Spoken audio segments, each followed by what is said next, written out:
여러분 안녕하세요. 여러분과 환경기능사 끝까지 함께하는 전나훈입니다. 이제 이론을 끝내고 기출문제도 끝내고 아마 기출문제 풀기 전에 요 강의 보시는 분들도 많으실 것 같은데 과목별로 이것만은 꼭 알고 가자를 제가 정리를 해서 한번 강의를 해드리는데요. 이것만은 꼭 알고 가자라고 그랬어요. 그러니까 이것만 알면 안 되는 겁니다. 이것만은 알고 가자예요. 그러니까 이거 알고 플러스로 이론 강의들 쭉 들어보셔야 되는 겁니다. 그 중에 이거는 꼭 모르면 안 된다는 거를 제가 정리를 했어요. 자, 첫 번째, 보일-샤를의 법칙이에요. 보일-샤를. 보일의 법칙이라는 거는 기체 부피는 압력에 반비례한다는 법칙이고, 샤를의 법칙은, 기체 부피는 온도에 비례한다는 법칙입니다. 그래서 그 둘을 합치면은, 기체 부피는 압력에는 반비례하고 온도에는 비례한다는 법칙이 나와요. 그래서 이걸 갖고 우리가 온압 보정을 하죠. 그러니까 기체가 온도가 변하고 압력이 변하면 기체의 부피가 달라지는 거예요. 그래서 그거를 보정하는 거를 배웠었는데 이거를 제가 풍선으로 예를 들면 자, 여러분들 이제 다시 정리하시니까 여러분들이 충분히 처음 들을 때보다 많이 강해지셨습니다. 자, 다시 한번 가볼게요. 풍선을 예를 들어서 10리터가 있다고 해보겠습니다. 지금 현재 상태는 0도씨 1기압이라고 할게요. 얘가 몇 도씨로 바뀌었냐면은 100도씨. 풍선이 안 터진 게 사실 신기하긴 한데 안 터졌다 가정하고 600ml Hg로 바뀌었다고 한번 해볼게요. 보정 들어갑니다.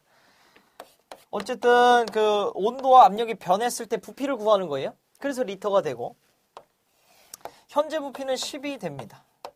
자, 지금 현재 주어진 상태는 대각선으로 간다고 했어요. 그죠? 온도 먼저 합니까? 압력 먼저 합니까? 무조건 온도 먼저. 그래서 온도는 273. 얼마로 바뀌어요? 100도. 273 플러스 100으로 바뀌었죠.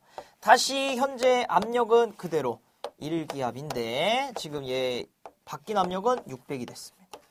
그런데 여기서 지금 단위가 안 맞는다는 거를 우리가 확인할 수가 있어요. 그죠? 그래서 단위를 환산해 줘야 됩니다. 얘를 갖다가 이렇게 바꾸겠습니다. 자, 해서 1기압은 얼마죠? 760ml Hg인 거 알고 있으니까 이렇게 끊어서 환산을 하면 되겠네요. 자, 그럼 온압 보정이 완료된 거죠?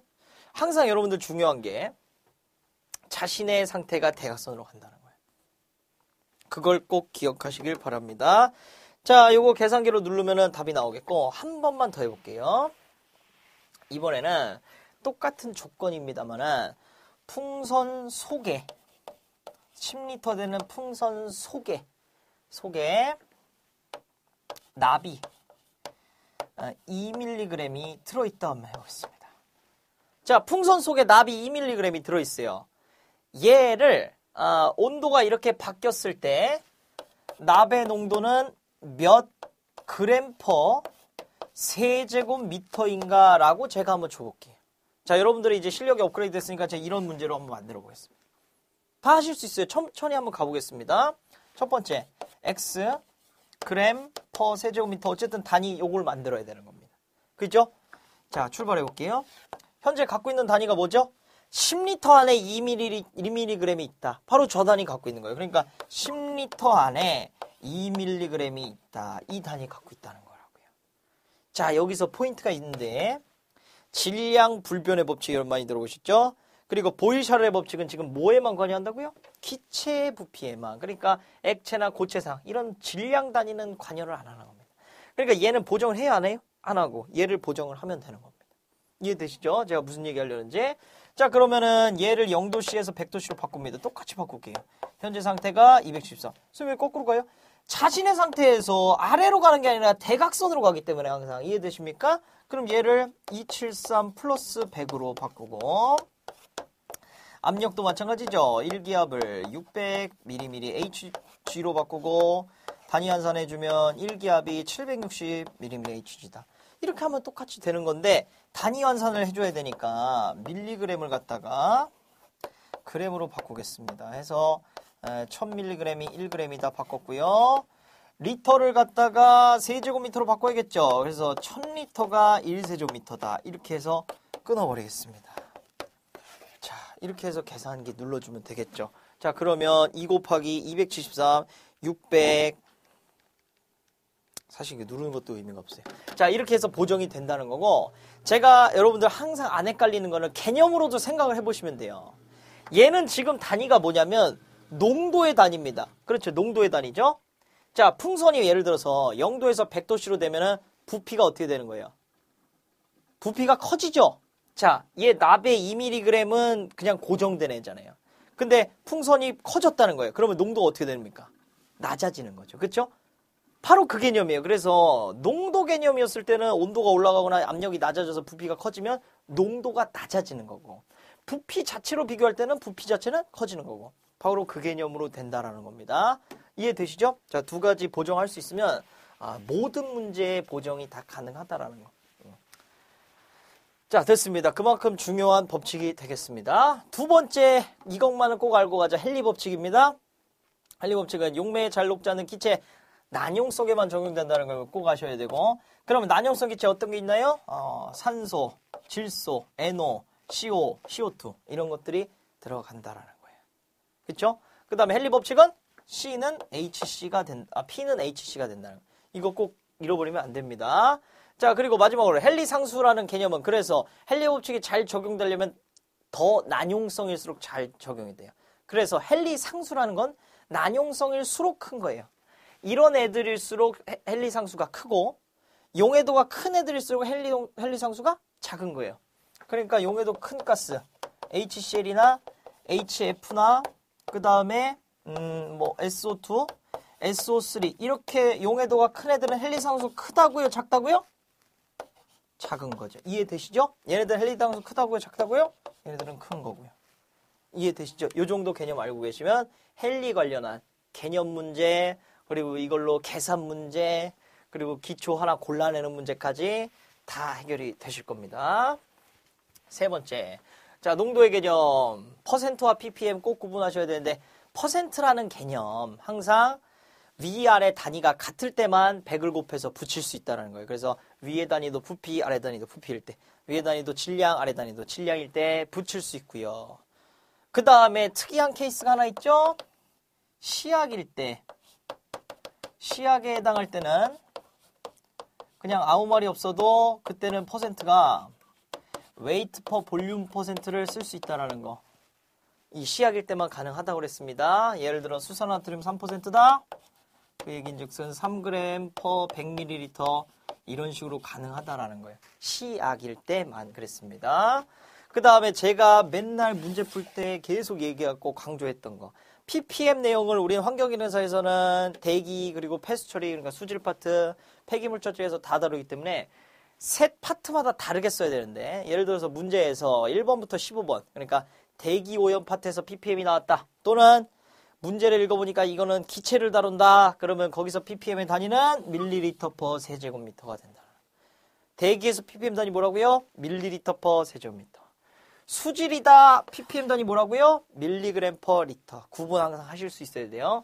이 단위만 알아도 문제가 굉장히 쉬워 보입니다. 정말이고, 폐기물은 잘 나오지 않지만 나온다고 하면 폐기물에서는 ppm 단위 밀리그램 퍼 킬로그램 이렇게 되겠습니다. 뭐 기호를 붙여보면 볼륨 퍼 볼륨 ppm 이런 식으로 써요. 문제에서 이런 식으로 나오면 대기라는 거고, 그 다음 수질은 웨이트 퍼 볼륨 이러면 수질이라는 거고요.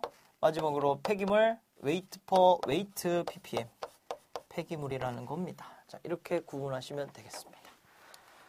자, 그 다음에 대기의 특성으로 갑니다. 여기서부터 암기인데, 대기는 가장 많은 양 존재하는 게 바로 질소죠. 78%. 그 다음이 산소죠. 21%. 그 다음이 아르곤이죠. 0.93%. 아르곤은 특히나 알아야 되는 게 비활성 기체입니다. 그래서 이런 문제 나온 적 있죠. 비활성 기체 중에 가장 많은 양을 차지하고 있는 기체 바로 아르곤입니다. 그 다음에 비활성 기체인데 그 다음 많은 양 차지하고 있는 거 네온이 되겠습니다. 이렇게 좀 찾아주시면 되겠습니다. 자, 어쨌든 대기의 성분 순서부터 나타내면 질산화 탄내로 우리가 기억할 수 있어요. 질소, 산소, 아르곤, 탄산가스, 그러니까 CO2입니다. 네온, 이 순서고. 진산탄화 매수율은 뭐죠? 바로 체류 시간을 얘기합니다. 그 기체가 변하지 않고 반응하지 않고 머무는 시간. 가장 안정적인 건 질소예요. 질소는 4 곱하기 10의 8승년까지 체류하고 그 다음에 산소입니다. 6,000년, 탄산가스는 50에서 200년, 아산화질소는 뭐 한 25에서 100년 정도 돼요.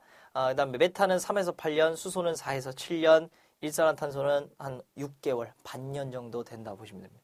5에서 6개월인데 뭐 왔다 갔다 해요, 수치가. 그래서 정확한 거는 문제에서 안 물지만 뭐 대소를 가리라고 할 수는 있습니다. 질산탄화 매수일로 체류 시간 정리하고요.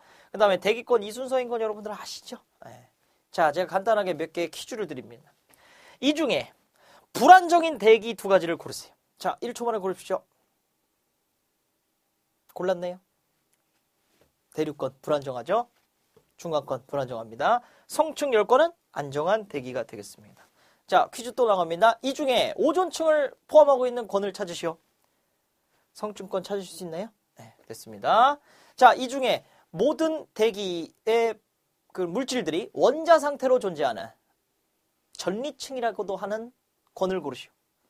하나, 둘, 셋, 10권 골랐네요. 그렇게 고르고 마지막. 자, 기상현상이 존재하는 권을 고르시오. 대륙권. 하나만 더 해볼게요. 가장 온도가 낮은 권을 고르시오. 네, 중간권. 여기까지 고르면 되겠습니다. 5번 2차 오염물질 중요하기 때문에 하나 가져왔어요. 2차 오염물질의 정의는 대기에 존재하는 물질. 얘가 나쁜 거든 착한 거든 간에 다시 변해서 오염물질로 되면 걔네들이 2차 오염물질이 됐습니다. 그래서 착한 애가 나쁜 애 되거나 나쁜 애가 나쁜 애 되는 나쁜 애가 나쁜 애 되면 1, 2차 대기오염물질을 하지만 걔네들은 이제 2차 대기오염물질에 또 포함이 되기 때문에 어쨌든 변형됐을 때 나빠지면 2차 오염물질이고요. 여기서 딱 나온 애들은 딱 완전히 2차 오염물질 애들. 그러니까 착한 놈인데 몹쓸 놈 되는 애들. 그렇게 우리가 공부했었죠. 원래 착했는데 나빠진 애들 다 누구 때문에 보통 거의 대부분 그렇게 되냐면 광 때문에 이렇게 된다고 그랬어요. 광이라는 건 빛입니다.